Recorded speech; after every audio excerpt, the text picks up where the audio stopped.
ଆମର ଅସୁବିଧା ହେଉଛି ଆଜ୍ଞା, ଏଇ ଯେଉଁ ଟ୍ରାନ୍ସଫର୍ମରଟା ବସିବାରୁ ଆମକୁ ବହୁତ ଅସୁବିଧା ହେଉଛି। ଯେଉଁ ଆମର ମନ୍ଦିରରେ 2 ଥର ଆମର ଅନୁଷ୍ଠାନ ହେଉଛି, ମା ଜନ୍ମଦିନ ହେଉଛି, ଗୋଟେ ପୂଜା ହେଉଛି। ସେ ପୂଜା ବେଳକୁ ବି ପିଲା କାମ କରିପାରୁନାହାନ୍ତି। ଏ ବର୍ଷ ଯେଉଁ ପୂଜା ବେଳକୁ ଆମ ପିଲା ଗୋଟେ ସର୍ଟ ଖାଇଛନ୍ତି। ଆମେ ବାରମ୍ବାର ଆକୁ କମ୍ପ୍ଲେନ୍ ଦେଇଛୁ ଇଲେକ୍ଟ୍ରିକ୍ ଅଫିସକୁ, ସେମାନେ ଶୁଣୁନାହାନ୍ତି। ତାପରେ ଏଇଠି ଯେଉଁ ତାର ସବୁ ନର୍ମାଲ ଲାଗିଛନ୍ତି, ଛିଣ୍ଡିକିରି ଏଇ 4-6 ଦିନ ଆଗରେ ଗୋଟେ ଗାଈ ମରିଛନ୍ତି। ତାପରେ ଘର ଗୋଟେ ଉପରେ ପଡ଼ିକି ନିଆଁ ଲାଗିଛନ୍ତି। ବାରମ୍ବାର କହିଲା ବେଳକୁ ସେମାନେ କହୁଛି ଇଲେକ୍ଟ୍ରିକ୍ ବାଲା ଯେ ଆମେ କ'ଣ କରିବୁ, ଉପରୁ ତୁମେ ରିପୋର୍ଟ କର। ଆଉ ଉପରେ ରିପୋର୍ଟ କଲା ବେଳକୁ ସେମାନେ କହୁଛନ୍ତି ଆମେ କିଛି କହିପାରିବୁ।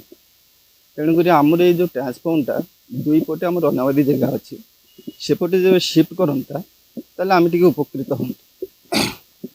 ବାକି ସରକାର ଉପରେ ଆମର ଏଇଟା ଦାବି ରହୁଛି ଯେ ସେମାନେ ଦୟା କରିକିରି ଆମର ଏଇ ଅସୁବିଧା ସୁବିଧା ଟିକେ କରନ୍ତୁ।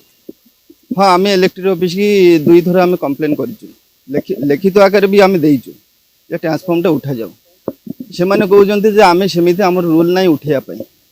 ସେମାନେ କହୁଛନ୍ତି ତୁମେ ଖର୍ଚ୍ଚ କରିବ, ଖର୍ଚ୍ଚ କରିବା ପରେ ତୁମେ ଜାଗା ଦେଖାଇବ, ଜାଗା ଦେଖାଇଲା ପରେ ଆମେ ଖର୍ଚ୍ଚ ଏଷ୍ଟିମେଟ୍ କରିବୁ, ତୁମେ ଭରିବ, ତାପରେ ଯାଇକିରି ଆମେ ଉଠେଇବୁ।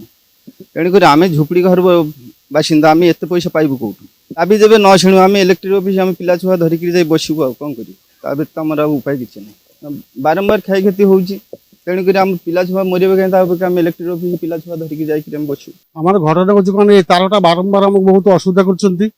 8 দিন তলে গোটা আমার পূজা হচ্ছিল, গোটা পিলাকে সটকাইকি সে অবস্থা বর্তমান খারাপ। তারপরে মঝিরে জনে ঘরের চাল উপরে পড়লা, সে বি অবস্থা খারাপ।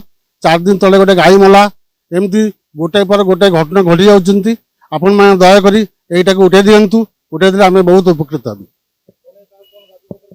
ଆମେ ଜିଆଇ କି ପାରଦୀପ ଜିଆଇ କି ଦାବିପତ୍ର ଦେଇଥିଲି, ଚେୟାରମ୍ୟାନକୁ ମଧ୍ୟ ଦେଇଛି, କାଉନସିଲରକୁ ମଧ୍ୟ ଦେଇଛି, ସମସ୍ତଙ୍କୁ ଜଣାଇଛନ୍ତି ଡାକିକିରି, କେହି ଆମ କଥା ଶୁଣିବାର ନାହିଁ। ଅସୁବିଧା ଏଇଟା ମୋ ପିଲା ଛୁଆ ଆସିଲା ମାନେ ସର୍ଟ ମାରୁଛନ୍ତି, ସବୁବେଳେ ନିଆଁ ଜରୁଛନ୍ତି, ଘର ଉପରେ ପଡୁଛି ତାର ଛିଣ୍ଡିକିରି। ମନ୍ଦିରଟାକୁ ବହୁତ ସମସ୍ୟା ହଉଛି, କେହି ଗୋଟାଏ ମନ୍ଦିର ଭିତରେ ପଶି ପାରୁନାହାନ୍ତି, ସବୁବେଳେ ଏମିତି ଅସୁବିଧା ସମ୍ମୁଖୀନ ହେଉଛି। ଟ୍ରାନ୍ସମିଟରଟା ଆମେ ସରକାରକୁ ଅନୁରୋଧ କରୁଛି ଯେ ଟ୍ରାନ୍ସମିଟରଟା ଉଠେଇ ଦେଲେ ବହୁତ ଆମେ ଉପକୃତ ଭଲ ଭାବରେ ହେଇପାରିବୁ। ଯେଉଁ ସାଇଡ଼ରେ ଏପଟ ସାଇଡ଼ରେ ଜାଗା ଅଛି, ସେପଟ ସାଇଡ଼ରେ ଜାଗା ଅଛି, ଗଭର୍ଣ୍ଣମେଣ୍ଟ ଲ୍ୟାଣ୍ଡ ଅଛି, ଗଭର୍ଣ୍ଣମେଣ୍ଟ ଲ୍ୟାଣ୍ଡକୁ ଉଠେଇ ଦିଅନ୍ତୁ, ଖୁବ୍ ବଢ଼ିଆ ହବ। ଆମର ଘରେ 5 ତାରିଖରେ ରାତିରେ ଆମେ ଶୋଇଛୁ, ତାପରେ ନିଆଁଟା ଧପକିନା ପଡ଼ିଲା। ଆମେ ଉଠିକି ଦେଖିଲା ବେଳକୁ ତା କରେଣ୍ଟ ତାରଟା କଟିକିରି ଆମ ଘର ଉପରେ ପଡ଼ିଛି। ଯେହେତୁ ପଡ଼ିଛି ଆମେ ଦେଖିଛୁ, ପଡ଼ିଛି ମାନେ ନିଆଁ ଝଡ଼ଝଡ଼ ଝଡ଼ୁଛି। ତାପରେ ଘର ଭିତରେ ନିଆଁଟା ଫାଟିଗଲା, ଫାଟିକିରି ଆମରି ଘର ସବୁ ୱାରିଂ ତାର ଫାର ସବୁ ପଡ଼ିଯାଇଛି। ଆମେ କମ୍ପ୍ଲେନ୍ ଜଣେଇବା ଯେହେତୁ ସେମାନେ ଟୋଟାଲ ଶୁଣୁନାହାନ୍ତି। ସେମାନେ କହୁଛି ଆମ ଘର ତମେ କାହିଁ ହେଲା ଅନାବାଦୀ ଇଏ ଭିତରେ ଅଛ, ସେଥିପାଇଁ କମ୍ପ୍ଲେନ୍ କିଛି ନଉନି। ଆମେ 10 ଥର କହିଲୁ, 5 ତାରିଖରେ ଆମ ଘର ଉପରେ ନିଆଁ ପଡ଼ିଛି, ଆମେ 4-5 ଥର କଲ୍ କରି ସେମାନେ ବି ଉଠଉନାହାନ୍ତି। ତାପରେ ସେଦିନ ହେଲା ଗାଈ ଉପରେ ପଡ଼ିଲା ନିଆଁଟା, ଆମେ କଲ୍ କରୁଛୁ, ସେମାନେ ଉଠଉନି, ଆସିକିରି ଆମ ଉପରେ ଆହୁରି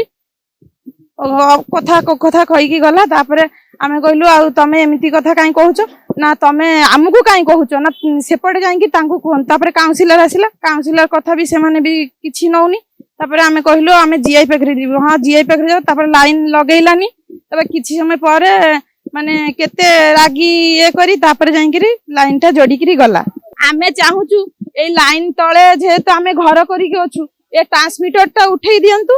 ତାପରେ ଯାଇକିରି ଆମ ତାର ବି ସିଧା ଭଲସେ ତାରଟା ନେଇଯାଉ।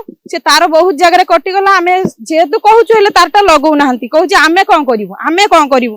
ତ ଏଇ ଟ୍ରାନ୍ସମିଟରଟା ଉଠେଇକିରି ନେଇଯାଉ, ଯୋଉ ଅଛି ଜାଗା ସାମ୍ନାରେ ସେଠି ଦଉ, ଆମରି ଏଠି ତାରଟା ଲଗେଇଦେଲେ ଆମେ ସୁରକ୍ଷିତ ରହିବୁ। ଘର ଅଛି, ଆମ 100-150 ଘର ଅଛି, ସମସ୍ତେ ଆମେ ହେଲା ହଇରାଣ ହଉଛୁ। ଯେହେତୁ ହଇରାଣ ହବାରୁ ଆମେ ଏଇ କମ୍ପ୍ଲେନଟା ଆମେ ଜଣେଇଛୁ।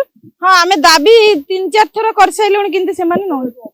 जदि आपंक आम भिडी भल लगा तेब आम चैनल को लाइक, शेयर और सब्सक्राइब करने को जमा भी भूलु नहीं।